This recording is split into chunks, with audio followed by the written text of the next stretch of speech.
Namaskar. Namaskar. Friends, we are back again Yes. with another episode of Through Literary Lens. Today, we have invited Rajesh Asudani Raqeeb to talk about a very important book. The book is very important, but many of you even may not have heard the name of the writer of this book. The writer of this book is Eric Erikson. Eric Erikson. So before we shall proceed to look at the book, Yeah. I would like to request Rajesh to introduce Eric Yes. Erikson to our listeners and viewers. Yes, friends. Eric Erikson is not the author in the traditional sense of the word. He is basically a psychologist. Yes, psychologist, well-known psychologist. And that too of Freudian school. Freud, all of you have heard. Sigmund Freud, Father of modern psychology. psychology. So he had many disciples, and one of them was Eric Erikson, who actually Vinodji was not a university educated fellow. He Oh, was that- just 10th pass. But his theory of psychosocial development is well known all over the world. After then he went to Freud and his daughter Anna Freud, and under them he trained and obtained the diploma in child psychology, and he was the first child psychoanalyst in USA. Okay. And then he found or he opined that Freud's theory of psychosexual development doesn't take care of all the phenomena Yes. which he was observing in the children as well as in the adults. So his theory, I believe, it is explained in the 8 stages. 8 stages of life, he says, right from birth to death. He divides life not rigidly but into 8 stages, where every stage has a crisis of its own and results in the development of one of the qualities, like the trust, Mistrust. hope. Trust and mistrust. Yeah, so hope, like then purpose, will, all these things we generally think of as mysterious. They are divinely bestowed, but he says no, they are the result of the interactions with other people in various stages of life. For And example, if this crisis is resolved Successfully. person develops a positive value, Positive positive trait rather. Yeah. And if this crisis is not properly resolved, then the opposite negative trait is developed. Like for example, in the first years of life, person is faced with the crisis between trust and mistrust, and he develops hope if it is positively resolved. How? Because the child is totally dependent on the mother and other caregivers.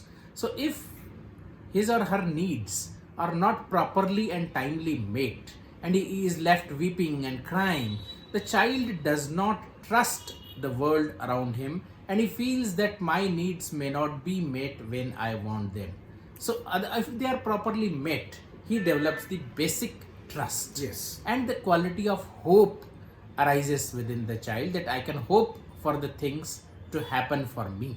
yeah. Like that, every stage, like most important stage perhaps is the adult life, which is characterized by the conflict between the stagnation and generativity. Yes. What we should do, what we should care for, what we have given rise, suppose our children, our projects, whether we can generate, whether we can care for them, or we cannot generate the new ideas, new people, new projects, and we are stagnating at a point.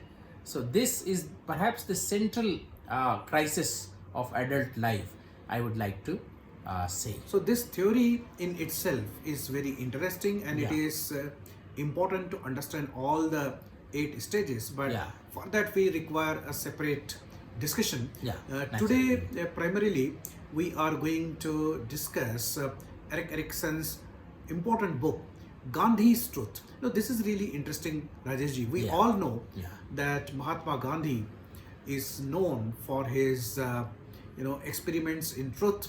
He is known for the practice of non-violence at the collective level, and the way he guided Indian freedom struggle completely in non-violent way. Yes. And Gandhi is not simply the freedom fighter, but he is a philosopher, thinker, and doer. Yeah. So, first of all, why Mr. Erikson felt that he should come to India and write about Gandhi's truth. What exactly he wants to convey through this book? Yeah, I mean, he describes in his book, it's a very detailed book, right from his first visit to India to the second visit to India, the people he met, and the central event which he chose for this book was the 1918 strike of the mill workers in Ahmedabad, which was led by Gandhi, and which, in a way, laid the foundation for all his subsequent struggles in India till the independence. It is interesting to understand here Yeah. that Gandhi returned From South Africa in 1915. 14. Yeah. 1915, right? Yeah. There he had started his experiments of truth and non-violence, Yeah. but it was just that he had come back to India and he was starting these new experiments of satyagraha in India, right? Yeah. In 1917, he started Yeah. with Champaranya, then Kheda district of Gujarat. Yeah, and in between Champaran and Kheda, Kheda. it was Ahmedabad. Ahmedabad. Which is So- not given very much importance even in his own autobiography. So by that time, Gandhi had not really become Mahatma Gandhi. He had not become really Many that people famous. think that Africa made Mahatma, but it's not the case. No. It maybe he came to grips with himself in Africa, he developed confidence in Africa, and some preliminary seeds of satyagraha were sown there. Yes. But it was here, and particularly in the Ahmedabad instance, Eric Erikson says that the method of satyagraha and Gandhi's vision really came to itself, and this he's intrigued by this event as a psychologist, and it's a psychobiography. I would call this book as a psychobiography. So before Yeah. you proceed to describe this event, I would like to ask whether Erikson deals with many other events of Gandhi's life, or he has simply focused on this satyagraha that took place in Ahmedabad in 1918, Yeah. and he has tried to understand Gandhi's vision from a psychological point of view. Yeah, basically he focuses on this event. In retrospect, he traces Gandhi's life from birth through England, through South Africa, to understand how these tendencies were gradually manifest at various stages and came to culmination in Ahmedabad, and which in turn laid the foundation for his public life in India. So he devotes two parts to the right from very first days of Gandhi in Porbandar to his father, when he nursed his father and he was beset by the conflict between the sexuality and filial duty. All those things he has narrated from the psychological perspective. Now, all these things that you are referring to, Yeah. they are mentioned by Mr. Gandhi in Yeah. his autobiography as well, My Experiments with Truth. With Truth, yeah. Right? But when you read this book, Yeah. how you feel that Erikson's description gives a new insight into Gandhi's psyche? Yeah, naturally. You compare this book with Gandhi's own autobiography. Even Erikson refers to Gandhi's autobiography at various places. And first of all, he's intrigued by the fact that this 1918, satyagraha, or strike of mill workers, which was led by Mahatma Gandhi, is not given due importance by anybody, including Gandhi himself in his autobiography, where he treats it very in a minor fashion. And even the people who are associated, like that trade union is still in existence, but there also not many of the things are well preserved. It's not well documented. Not even the newspapers covered it properly. So why such understatement of this event by everybody? He's intrigued by this fact, and in this light he proceeds to unravel the psychological mysteries of Gandhi's life, and he also compares his 8 stages to 4 ashrams of Indian way of life, like Brahmacharya ashram, then Grahastha ashram. Africa was Gandhi's Grahastha ashram in all respects, not only in matrimonial respects that we know all too well, how he shooed away Kasturba for a time being, but in all respects, in all the, like Satyagraha also, it was his engagement years. They were his engagement years. And when he came here, he was around 50 years old. Right, and for the listeners, I Yeah. must tell you, Vanaprastha ashram starts with the age of 50 and Yeah. it continues till the age of 75. Yeah. It is a time when the person, in the traditional wisdom, is expected to disengage himself gradually from his worldly and family duties, and till he becomes a 75, he must completely renounce the world. So it is a gradual process of disengagement from the worldly duties and responsibilities. So Gandhi, in a way, was disengaging from South Africa, his temporal duties as a barrister there, and even his family, because the treatment of his sons, that is also well discussed by Erikson, that he was not really an ideal father as we would like to imagine, and he was reenacting the conflicts which he had inwardly with his own father, or the filial duties which he felt that he could not perform for his daughter, his father. So he was also expecting his sons to just do his steps ideally, but they were, they were men in their own right. Like Kasturba remarked once, "You want my children to be holy men before even they are men." So all these psychological, contradictions, how Gandhi was trying to resolve unconsciously or subconsciously. And then, of course, every great leader has a charm which is not totally explainable. This also Erikson admits. So Gandhi, of course, we know that Yeah. he was a charismatic leader. Yeah. And then Erikson says that when Gandhi, in a way, was polishing his method of satyagraha, and Vinodji, here I would like to just clarify one thing. Generally, it is interpreted as truth force, right?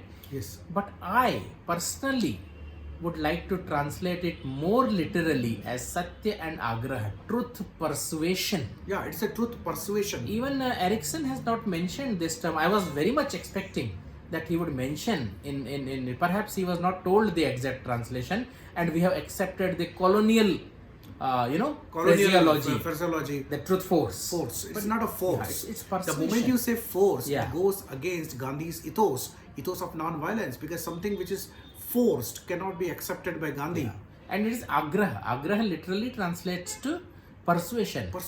But forget the word, but Erikson has very beautifully depicted the ideology and the modalities of satyagraha as Gandhi theorized it, and for the elevation of both the parties, as Gandhi used to say, that this method of truth force or truth persuasion. And Erikson goes on to compare this method to the method of psychoanalysis at the individual level, which he is well aware of. He says how we try to unravel the truth in our patients by free association, by giving them subtle suggestions, and ultimately it enriches both the patient as well as the therapist. In the same way, Gandhi also first of all studied the problem empirically, and he came to the conclusion that what are the minimum requirements below which we cannot settle, and then he formulated them for his adversary, and it was not confrontational. He respected his adversaries and tried to work with them, tried to persuade them, tried to make them see the justice of the matter, the truth of the matter. And in Ahmedabad, it played out at local level, so to say, because Ambalal Sarabhai, father of Vikram Sarabhai was the physicist and the architect of Indian nuclear plant. The father, Ambalal Sarabhai, was the mill owner along with many other mill owners, and his workers wanted pay raise. All the mill workers wanted pay raise, and they were not ready to grant. I have heard Yeah. that Mr. Ambalal Sarabhai Yes. was the same person who had funded Yes. Gandhi's ashram, Yes. and Gandhi was now agitating against the same person. See the moral courage. How it could happen? Yeah, Ambalal is reputed to have helped Gandhi's ashram in the very beginning, 13,000 rupees at that time. He simply came in Tanga and gave him 13,000 rupees, and Gandhi was obligated to him. But still, when he was told that this problem exists, and he was told by none other than Ambalal's sister, Anusuya Ben Sarabhai. She sided with the workers. She appreciated the justice in their demand, and she was trying to reform the workers also, and as well as fight for their rights. And this is very, even Erikson admits this fact, that Indians are impelled by their dharma in their situation. Ambalal, as industrialist, he was trying to manage his industry well. His sister, who was, foreign returned, she had gone to England to study medicine but was repelled by the sight of the blood and came back and engaged in social work. She was doing her dharma of helping the workers obtain the better living conditions. This was the dynamic setup in which Gandhi stepped in, and he had a very cordial relationships with even Ambalal, his sister Anusuya. In fact, he stayed with Anusuya. He stayed with Anusuya till the workers, or some of them pointed out, or he thought that they pointed out that you are staying in the bungalow and you are eating with the rich and you are asking us to do this and that. Then he left and went to his ashram again, and it's very beautifully described by Eric Erikson's book, that how this entire setup stimulated Gandhi. He was very adept at manipulating the family liabilities. Erikson puts it like that.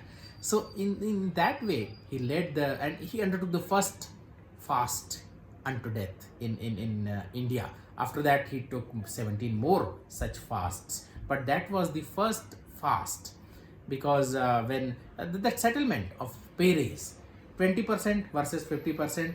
So Gandhi said no, 35% we will demand, and finally a Bania settlement, bargain was reached that first day 35% will be given, from second day 27.5%, afterwards the arbitration will be set up, and so on and so forth.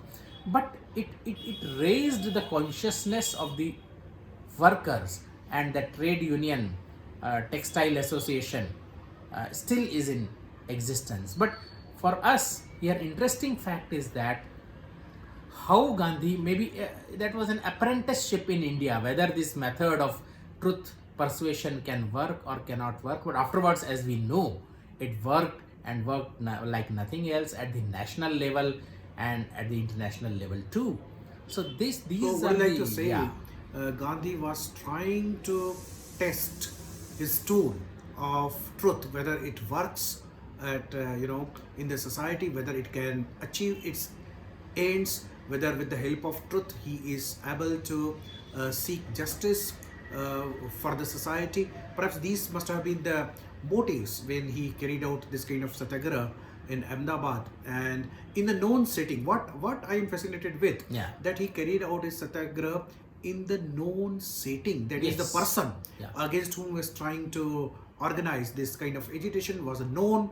He was rather his donor, philanthropist who had given money to him, and even his sister was with Gandhi. So it was completely familiar setup, right, in which he's trying to experiment with his truth. And the level, Vinodji, it was not at all confrontational. They were very cordial, even when they differed, and they differed drastically. Ambalal finally, wrote a letter to Gandhi during that day, which he did not even read. Madhav Bhai Desai has documented that he simply did not read it in full and cast it away. But still, the cordiality that was present, and finally the settlement was reached. And for another thing, yes.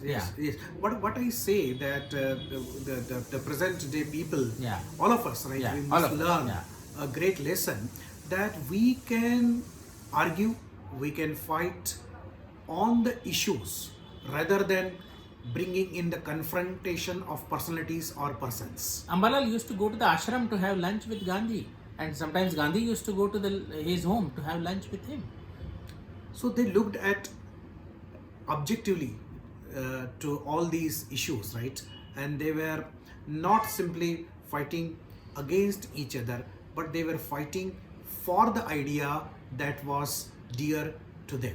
And the overarching vision was the benefit or welfare of all, rather than the particular group like mill owners or the workers. Gandhi's at least vision was a holistic vision rather than the fragmented vision. That continues to be there till the end of Gandhi, because he was highly dissatisfied with the partition. and he wanted that whether particular person is Hindu or Muslim, nobody should suffer because of this artificial partition, because of this political division. So here Gandhi emerges as a great humanist, and he was great humanist right from the beginning. That's very much clear when we read this book, that nobody's particulars benefit was under consideration, but he was working for the benefit of all. And Erikson has also tried to imbibe this holistic vision in taking us through various contradictions in Gandhi's life, personal life, as well as his public life, as well as psychological life, and how generally the Indians resolve such contradictions in a synthetic manner. Synthetic manner in the sense they arrive at the synthesis in action, which will take care of both of the things. Like here, if you take the Satyagraha method, on one hand, you are demanding something below which you will not settle. On the other, you are also being non-violent. You are trying to, make your adversary see your point of justice, and you are ready to suffer anything for that.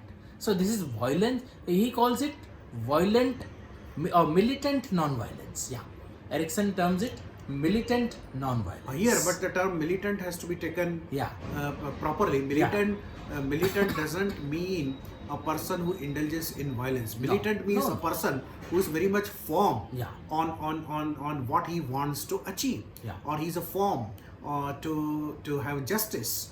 And this conviction that I am just and right, and I can make the other see it, and I can go to any lengths in suffering for that. He induced this attitude even in many of his followers. Erikson describes the salt satyagraha to Gandhi in 30. In his passing, he describes it in the last chapter. And not only that was a peaceful thing, but one more in the same vein, when Sarojini Naidu was leading one more same salt satyagraha at some other place nearby, the group was brutally lathi charged, and the people fell down, and Erikson has described their heads smashed and even their testicles were twisted, but they did not do anything in protest. No, this is really interesting. I read Gandhi's autobiography. I read a few books on Gandhi as well. But till this time, I have not been able to understand. Gandhi is okay. Some of his great followers are okay that they could practice non-violence even in the face of lathi charge. But what magic Gandhi had, so that the many people, ordinary people, even they had that strength this is militant non-violence. Stand up against this kind of brutal force of the British. How it could happen? Because if you imagine that somebody comes and slaps us, somebody comes and starts a lathi charge on us, are we going to remain inactive? Are we going to remain non-violent in the face of such a brutal force? It's very difficult to say.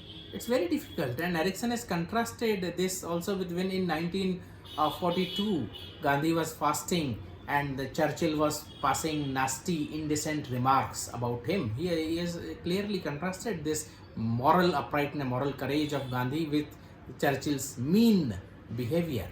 Exactly, this requires a great moral courage to have such a conviction in yourself and what you do, and you must be very clear of the efficacy of your idea. Only then you can influence others to follow. And it is here that we respect Gandhi's strength of non-violence, or Gandhi's strength of truth, because to follow the path of truth, and that too for the collective cause, is not an easy task. And let me say, Vinodji, that Erikson is not all praise for Gandhi and all resolution. Yeah, that is very interesting. Would you dwell upon some of the shortcomings or the weaknesses, if at all, Erikson points out about Gandhi in this book? Because as a psychologist, he's impartial, he's unbiased. First of all, in my understanding, the title itself, Gandhi's Truth. Generally, it is regarded as a universal thing, but he has circumscribed it as it is Gandhi's truth as Gandhi wants to viewed it. And finally, Gandhi came to the understanding, he was firm on it. That's it. This is the minimum I want, or we want. And magic of Gandhi was that, or Erikson says that any leader, how he comes to embody the tragedy of the age in his own person, and not only embody the tragedy of the age in his own person, but he is able or she is able to communicate it to the masses also, as we have seen with the example, isn't it? Erikson has also wrote about Martin Luther Jr., the same kind of psychobiography he has written. So I was coming to the shortcomings of Gandhi as Erikson has pointed them out. First is Gandhi's truth, that is his own subjective contemplation of truth rather than something very objective or very this thing. And then he has delineated the causes why this event was underestimated by Gandhi himself, let alone others. Perhaps because Gandhi felt that his method is not really so efficacious. But of course, ultimately he was proved wrong by the subsequent events, maybe. But at that particular time, because his autobiography was also written in his 20s, 1926, around 1926 or so. So 8 years ago, what he felt that it was his first attempt, like in the court, his first case, he swooned in the Munnibai's case, like my first case. In this also, Erikson says that in Ahmedabad also, he could arrive at a Bania deal, sort of a bargain, but perhaps inwardly he was very diffident and he felt that maybe he is not up to the mark. He must have been apprehensive about his own method. And perhaps the success of this Ahmedabad episode must have convinced him, and must have given some courage to him and motivated him that he must continue with this method of non-violence and truth. And immediately after this, that is after the Jallianwala massacre, right, in 1920, 1919, right, he came to the national front, and he initiated the proposal of non-cooperation movement in Nagpur session of Indian National Congress held in December 1920. And then the many of the times his personal conflicts, even with personal psychological contradictions, I would say, even with Kasturba, even with his eldest son Harilal, who actually made a mess of himself and was found and he was not on good terms with his father Gandhi. Because Gandhi came up with his own, peculiar notions. He regarded marriage as something which his sons should not do. I mean, they should refrain from his marriage and all those things. So, and then in passing, Erikson has dealt with very understated or very controversial thing in the last 47 and 48, 46 and 47. The sexual escapades, as they are known as. Gandhi was said to have slept with very younger women, his own relatives, in the nude. And Erikson has given a very interesting picture. He says, we can't know the ultimate truth naturally, but it may have happened that the need for maternal solace may have erupted in the old Gandhi when he was not keeping even well, and he was shivering in the nights and he wanted the comfort, and he asked generally two women to snuggle him in between. So this may be the desire for the maternal unconscious motives for this kind of experiment. Because at the outset he said that if I am chaste, only then the violence could be stopped. This tenuous connection, this is the supernatural connection between his own chastity or lack of ability to have an erection, combined with the upright religious spirit of the people, and this conflicts, religious conflicts would not take place if Gandhi himself was chaste. This is also very strenuous and very strange connection which the doting old man made. And Erikson very beautifully describes Gandhi's state in this old age. He says he was Lear-like. He was Lear-like, losing his sanity. King Lear. I would like to remind our viewers that the King Lear is one of the 4 greatest tragedies of William Shakespeare. Right, King Lear is 80 years and he becomes insane, right? And suffers a lot at the hands of his own and his daughters. youngest daughter gives him solace, and both of them are together in prison. So Gandhi, in his final days, when he was seeing that his dreams are shattering, bloodbath is there all around and country is being partitioned, he was Lear-like, doting upon young Manu and other his relatives, But yes, Erikson admits it may even be the belated manifestation of the need for younger women. Possibly, who can tell? Because here we have to understand that for the last 30 years of his life, Gandhi treated his wife not as a wife but his mother, right? Like 42 years. 42, almost 1906. So he did not have any physical relationship with his wife. So when you suppress, And that too right? without even asking her, taking her consent. nothing Exactly, like it. exactly. Yeah. That Yeah. if we look at from that angle, it can be termed as cruelty, the Correct, practice yeah. of cruelty to Sure. his wife, right? Sure.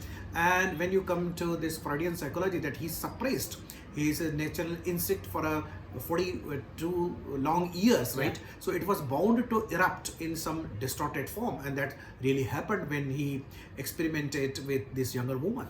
Definitely. So his attitude towards women was not, strictly speaking, a healthy attitude. We can call that one instance of in South Africa. Also, Erikson has depicted when he made one of his young disciples, a girl, shave her hair because she was seen bathing nude by other boys. It is very strange behavior, So Yeah. So from today's standards, Yeah. these things cannot be accepted. yeah.